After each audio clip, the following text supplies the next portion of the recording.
नमस्कार दोस्तों, मैं संधू स्वागत करता हूं आपका अपने YouTube चैनल ब्रिलियंट टेक गुरुजी पर। दोस्तों, जो आज कहानी मैं आपको बता रहा हूं, ये कहानी मध्य प्रदेश के शहर भोपाल के पास के एक गांव की है। उस गांव में एक सिसोदिया परिवार रहता था, जिसमें एक राहुल नाम का लड़का भी रहता था। और जो राहुल था वो एक लड़की से प्यार करता था। दोनों के घर वाले राजी थे शादी करवाने के लिए। तो दोस्तों, होता क्या है कि जैसे हिंदू समाज में कुंडलियां मिलाई जाती हैं, तो उनके यहाँ भी कुंडलियां मिलाई गई, जिसके बाद पता चला कि लड़के की कुंडली में दोष है, मतलब लड़का मांगलिक है। जो पंडित जी होते हैं वो इस रिश्ते से नाखुश होते हैं। वो कहते हैं कि अगर ये शादी हुई तो लड़की की डेथ हो जाएगी। तो इस चीज का उपाय ढूंढते हैं, क्योंकि दोस्तों जो देहात होता है, शहरों में कहीं ना कहीं इन चीज को कम मानते हैं, लेकिन जो गाँव होते हैं उनमें इन चीजों को, देहातों में इन चीजों को ज्यादा मानते हैं। तो वो लोग पूछते हैं पंडित जी, इसका कुछ उपाय होगा, क्योंकि लड़का और लड़की आपस में बहुत प्यार करते थे, वो एक दूसरे के बिना रह नहीं सकते थे। तो पंडित जी बताते हैं कि इसका सिर्फ एक और एक यही निवारण है कि आप जो लड़के की शादी है वो किसी कुतिया के साथ कर दीजिए। दोस्तों, ये आम बात है कि पीपल के साथ, सांप के साथ या कुत्ते के साथ शादी करना। तो वो लड़का था, राहुल एक लड़का था, तो उसकी शादी एक कुतिया से होनी तय हुई। तो समय के अनुसार उसकी शादी एक कुतिया के साथ करा दी जाती है। लेकिन दोस्तों, होता क्या है कि शादी होने के लगभग 10 दिन के बाद वो कुतिया खत्म हो जाती है। शायद कोई बीमारी हो रही हो या कोई भी कारण रहा हो, लेकिन जो लोग होते हैं वो यही मानते हैं कि जो दोष था राहुल की कुंडली में वो खत्म हो गया था। जिसके बाद राहुल की शादी उसकी गर्लफ्रेंड से करवा दी जाती है। होता क्या है कि शादी के लगभग 10 से 15 दिन के बाद, जब आपको पता हो गांव देहात में शौच की इतनी व्यवस्था होती नहीं है, 10-15 दिन के बाद जब राहुल की वाइफ अपनी जो जेठानी होती है उनके साथ बाहर शौच के लिए जाती हैं, तो वो देखते हैं कि बातों बातों में उनकी जेठानी पीछे रह गई है और वो थोड़ा सा आगे निकल आई हैं।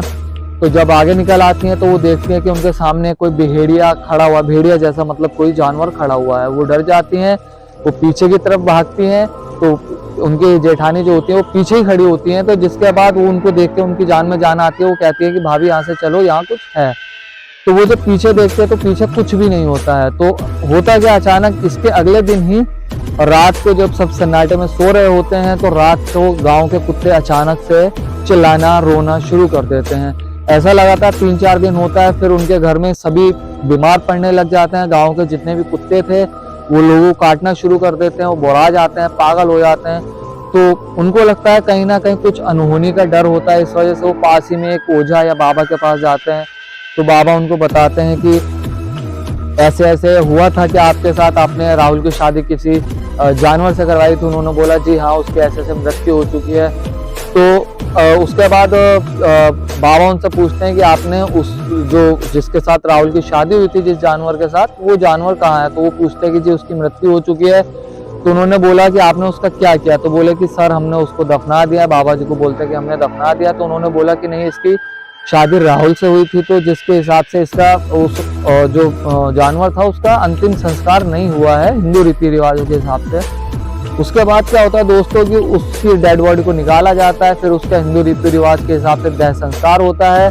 भैरव जी के मंदिर में जाके पूजा पाठ की जाती है, जहाँ पे लंगर होता है, मतलब जो भंडारा किया जाता है, जिसके बाद से सब नॉर्मल हो जाता है। उसके बाद से ऐसी कोई घटना नहीं होती है। और जहाँ पे उसको पहले दफनाया गया था वहाँ पे उसकी एक समाधि बना दी जाती है। तो दोस्तों, मेरा कहना ये है कि आज भी हमारे यहाँ बहुत ज़्यादा अंधविश्वास या ऐसी बहुत सारी घटनाएं होती हैं, या इस घटना के अंदर कितनी सच्चाई है, तो प्लीज़ आप हमें कमेंट बॉक्स में ज़रूर बताएं। और आप हमें कोई ना कोई ऐसी कहानी लिख के बताएं या ईमेल कर सकते हैं, कि जिससे हम उस टॉपिक के ऊपर रिसर्च करें और फिर उसके ऊपर वीडियो बनाएं। अगर कहानी अच्छी लगती है तो हम उसके ऊपर वीडियो ज़रूर बनाएंगे। और हमारे चैनल को सब्सक्राइब करें, शेयर करें, लाइक करें, कमेंट करें। धन्यवाद।